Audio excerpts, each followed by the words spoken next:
Capítulo 8. As criaturas de maior porte hierárquico, por isso mesmo, impressionam aos de menor evolução. Atraem porque a superioridade não contém um sentido de orgulho ou de ostentação, mas sim de simpatia e de benéfica absorvência. É muito humano, no sentido terreno, dizer que os grandes espíritos se diminuem para não ferir ou acanhar aos que lhe estão abaixo na escala dos valores espirituais.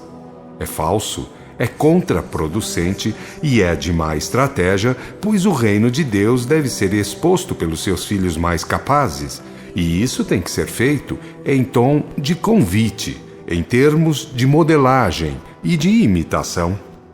A verdadeira superioridade é reflexo do céu e para o céu atrai ou encaminha. E eu jamais soube de um espírito dos planos inferiores que, vendo e gozando a companhia de um superior, ou até mesmo muito superior, que com isso se tornasse complexado ou ofendido. Pelo contrário, o que acontece com todos é o sentido de convite ao crescimento em termos de verdade, amor e virtude, pois só assim a tanto se chega e para chegar todos fomos emanados. Quando aqueles irmãos que por ali se encontravam viram a caravana que acompanhava minha mãe, foram se aproximando, curiosos e observadores, e minha mãe fez sinal a todos para que se aproximassem e falassem como quisessem e soubessem.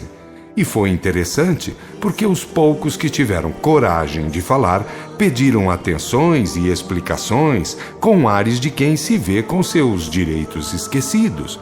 Isto é, sempre a mesma cantilena. Deus ou alguém por ele responsável pelo mal dos que não fizeram o bem. Ela deu-lhes atenção, mandou que ficassem perto um por um e depois de ouvir uma trintena deles, disse-lhes assim: Meus queridos irmãos, todos nós arrastamos conosco as cargas do passado, a nossa própria história, em bens e males. É evidente que pelos bens levados a cabo não é que estamos vivendo em planos inferiores. Se assim fosse, poderíamos julgar em erro a justiça divina. Fez uma pausa longa, olhou bem ao redor, sentiu que todos compreenderam e, com infinita ponderação, convidou-os.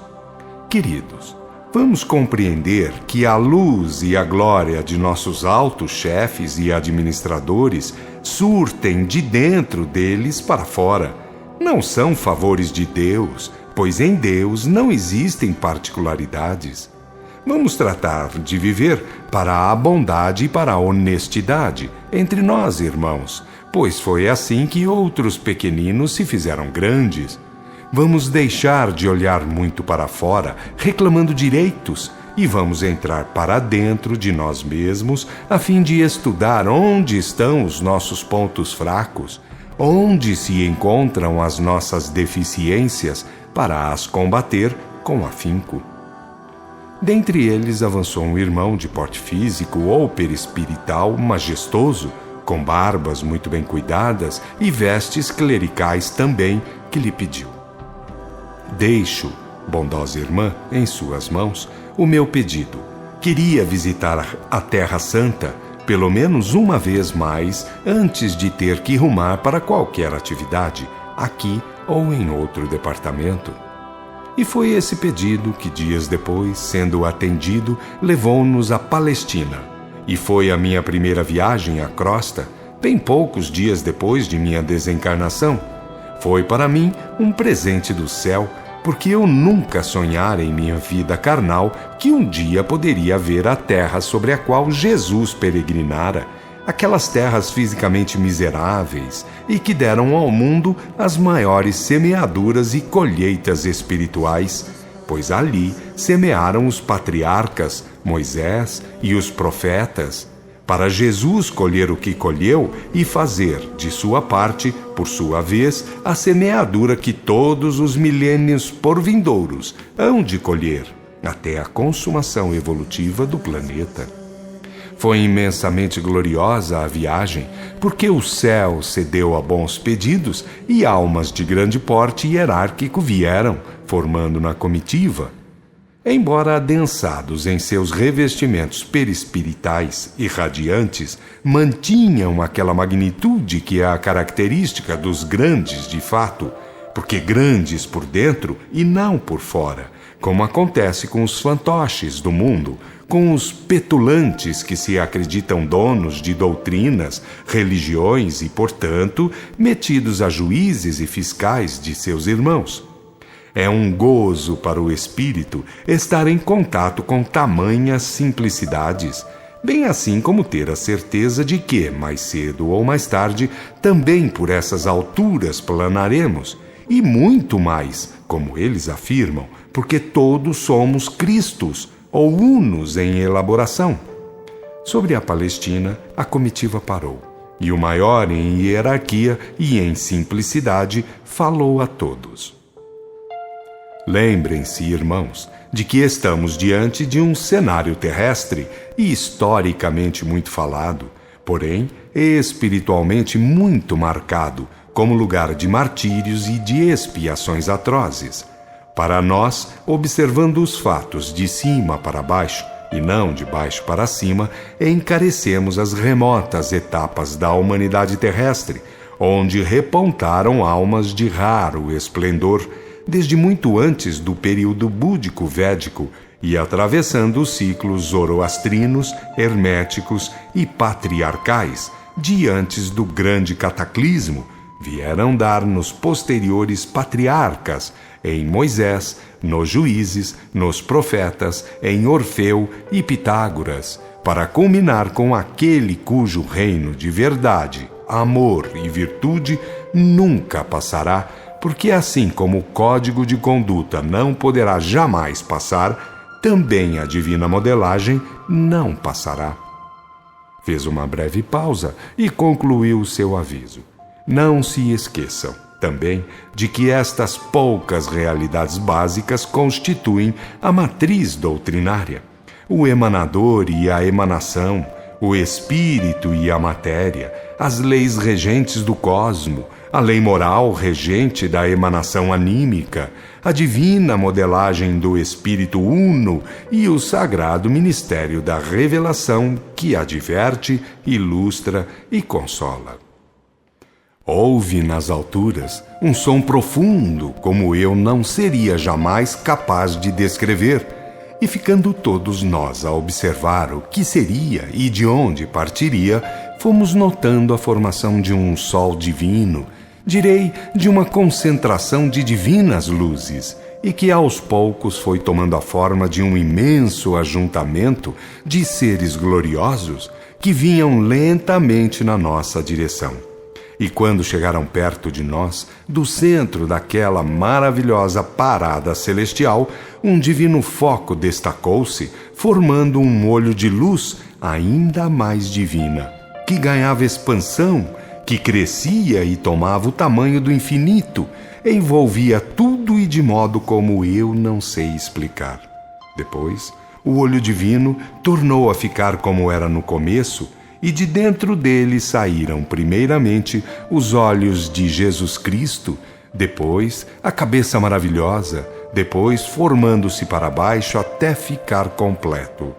E foi então descendo, vindo bem para junto de nós, tal e qual como quando viveu encarnado um divino homem, todo candura e simplicidade, todo ternura e gravidade. A impressão que causava era tremendíssima, mas a irmandade que irradiava era um convite ao seio divino que ele simplesmente representava e representa, e isso nos comunicava o direito de chegar junto dele, falar, perguntar, tocar nas suas vestes, que eram como as que vestiu na maioria dos dias, uma túnica opalina e um manto carmesim. E foi no seio daquela festa celestial que descemos ao chão do local em que o divino molde nascera, para ali ouvir palavras suas, palavras que, ao se reportarem a Maria, fizeram nossos olhos se encherem de lágrimas escaldantes, porque a Senhora eleita chegou-se em companhia de tantas outras mulheres gloriosas que eu quero chamar de Marias, em sinal de reverência à Mãe Maior e a todas as mães do infinito e da eternidade, esses anjos guardiães de seus filhos, dos filhos de Deus, que elas, também filhas dele, com elevação de ternura tanto sabem cuidar. E a caravana celestial crescia, aumentava, porque de todos os lados vinham se achegando legiões de almas, algumas brilhantes, outras menos brilhantes, porém, todos maravilhados, ansiosos, frementes, lagrimosos até o êxtase. E marchamos ao local do batismo de Jesus e ouvimos a fala que ali houve sobre ser ele o celeste modelo e derramador do Espírito sobre toda a carne. Não foi apenas o que deixaram os compiladores, foi mais o que disse o céu por um seu mensageiro para indicar o Cristo encarnado entre os homens. Chegou-se João Batista, e foi de estremecer o que aconteceu quando se abraçaram, porque houve um verdadeiro dilúvio de luz divina. Fomos dali ao Tabor, ao local da transfiguração, e vimos um espetáculo glorioso e interessante, porque João Batista transformou-se nos três: Moisés, Elias e ele mesmo. Era três e era um, e com a chegada ou apresentação de João Evangelista, Pedro e Tiago Menor, completou-se o quadro glorioso. Era um oceano de maravilhas celestiais, e rumamos para Monte das Oliveiras, o local do Sermão da Montanha, e ouvimos, como que brotando das entranhas da terra, aquelas sentenças imortais. Dali fomos ao local da última ceia e revimos tudo de modo bem diferente, pois a mesa não era como agora as temos, mas uma tábua posta no chão e coberta com uma toalha de tom róseo, e as conversas foram ouvidas e o pão e o vinho repartidos, mas com palavras bem diferentes, pois Jesus mandou comer do mesmo pão e beber do mesmo vinho em sua memória e em sinal de fraternidade, nada mais. Fomos a seguir ao Calvário, e houve um constrangimento terrificante, fato que comoveu tanto a grande mãe e suas maravilhosas companheiras e os poucos homens discípulos e amigos que Jesus passou de leve a mão divinal pela frente, e tudo desapareceu como que por encanto. Maria abraçou seu querido filho com tamanha ternura e banhada em lágrimas que todos ficamos entregues a momentos de tortura e de alegria, um misto de céu e de dor, coisa que se não pode descrever. E a caravana celestial rumou para o túmulo vazio e vimos a maravilhosa ação dos altos mensageiros, coletando ectoplasma e fluidos ambientais, principalmente elementos extraídos de vegetais, e adensando e formando membros, deslocaram a tampa e ficaram olhando para o corpo, que se via envolto em 2 lençóis, um apanhando de preferência a parte superior do corpo e outro a parte inferior. E quando 3 deles olharam para o alto, fendeu-se o céu e um sol divino desceu, e do seu seio surgiu, aos poucos, a figura de Jesus, todo luz e glória. Ele entrou assim no corpo, todo luz e glória, e vimos uma parte transformar-se em vapores e gases, e depois em luzes de tons azuis, sulfurinos e avermelhados, para logo mais tudo se mostrar apenas como Jesus era, um sol divino a irradiar verdade, amor e virtude. Quando Jesus subiu um pouco acima, vimos a coisa mais brilhante e gloriosa, a formação dos escalões imediatos, o comparecimento dos grandes iniciados e instrutores, tudo formando uma corte divina, tendo ao centro o modelo divino, que com o seu esplendor atingia tudo no planeta, para baixo e para cima, a crosta e os interiores e os exteriores, ou faixas cada vez mais brilhantes e gloriosas. Fomos, por fim, ao local do Pentecostes, da generalização da revelação. Vimos um acontecimento que começou com a comunicação de alguns Espíritos Santos ou mensageiros e que foi aumentando até atingir amplidão apreciável. Vimos como que um quadro dividido em quadros com os seguidores de Jesus viajando pelos diferentes lugares, falando e impondo as mãos, fazendo comunicar espíritos que davam testemunho de Jesus, que curavam e consolavam os presentes.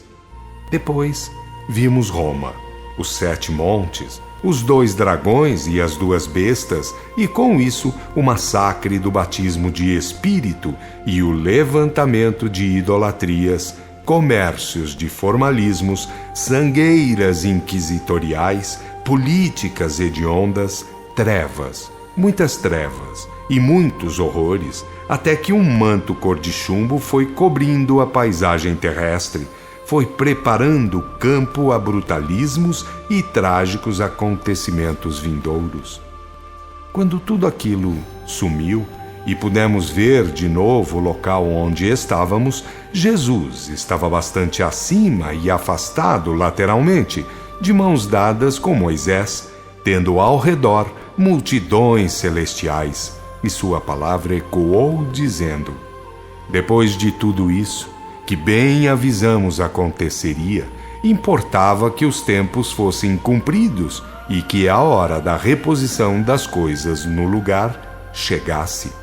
Como a lei é impassável, como a minha modelagem é impassável, tudo se resumia em repor no lugar o batismo de Espírito, a revelação generalizada.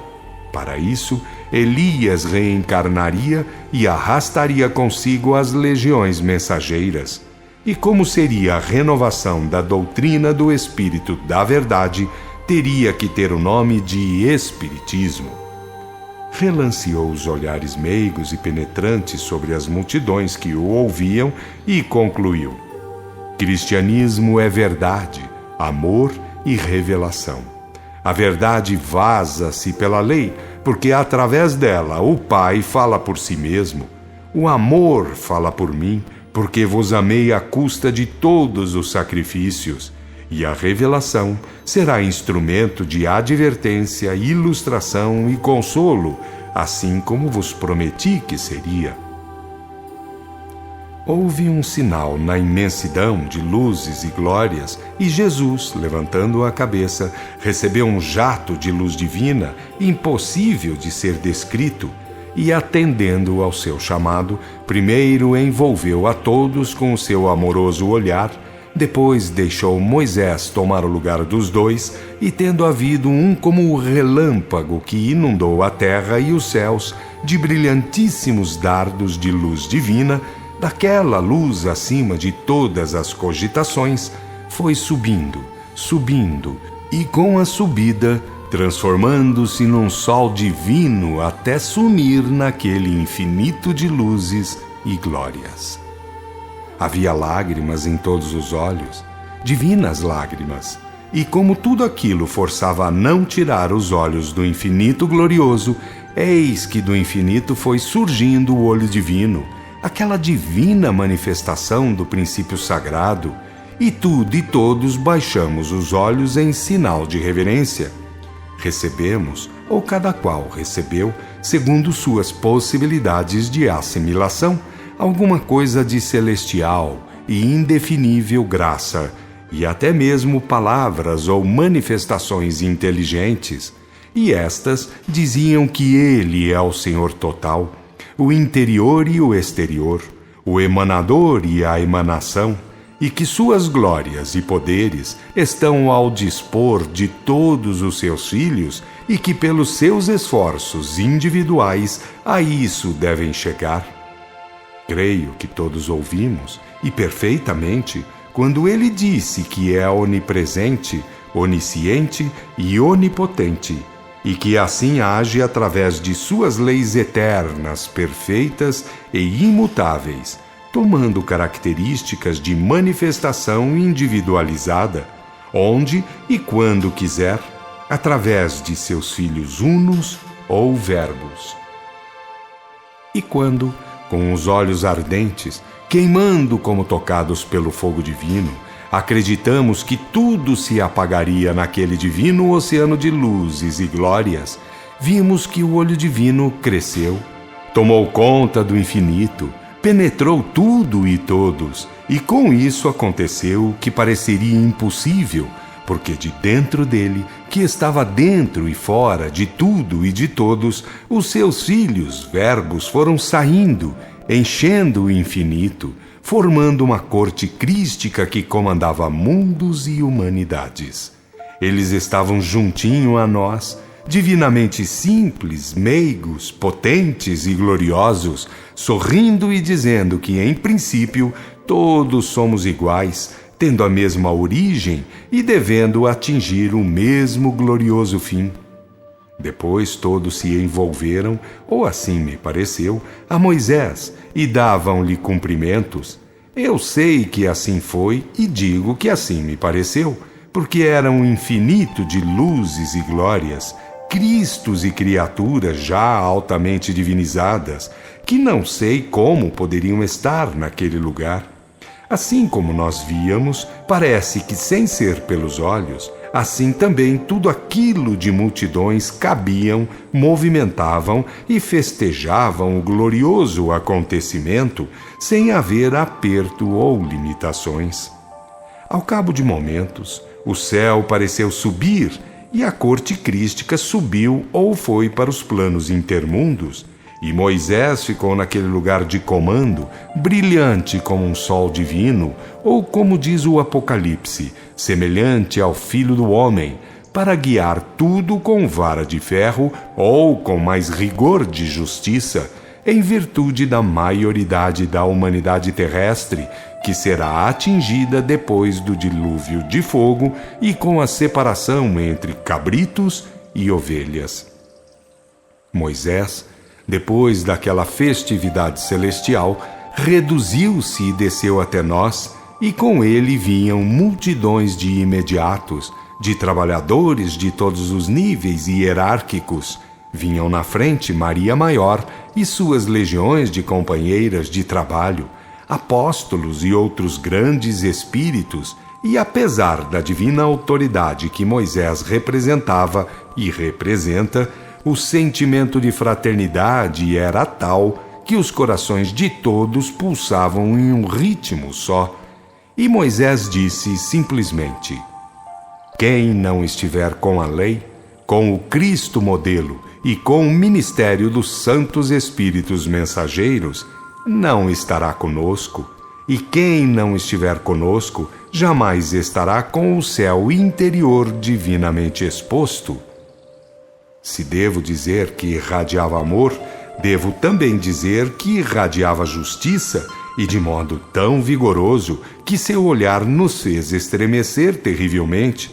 Era como se Deus, por seus olhos, falasse, dando tudo e pedindo fraternidade, apenas fraternidade, porém com um rigor tal como jamais em outros tempos o fora.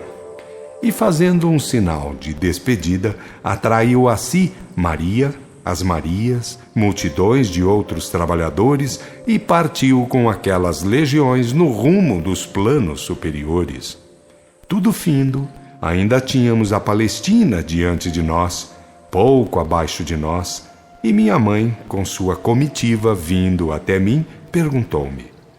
que dizes, meu querido filho? Caí num pranto irrefreável, abraçado a ela, e nada disse.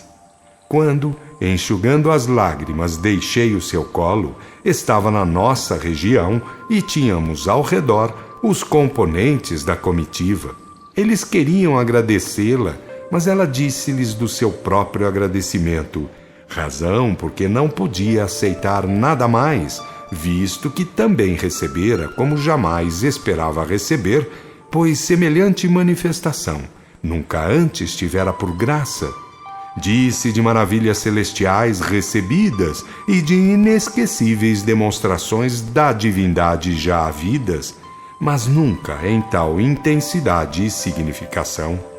E com isso, fomos, cada qual a seu rumo, ou no rumo de seus afazeres. Eu rumei para a residência de minha irmã, Vicentina, fui meditar, fui reler páginas do livro dos Atos e do Apocalipse referentes àqueles fatos vistos.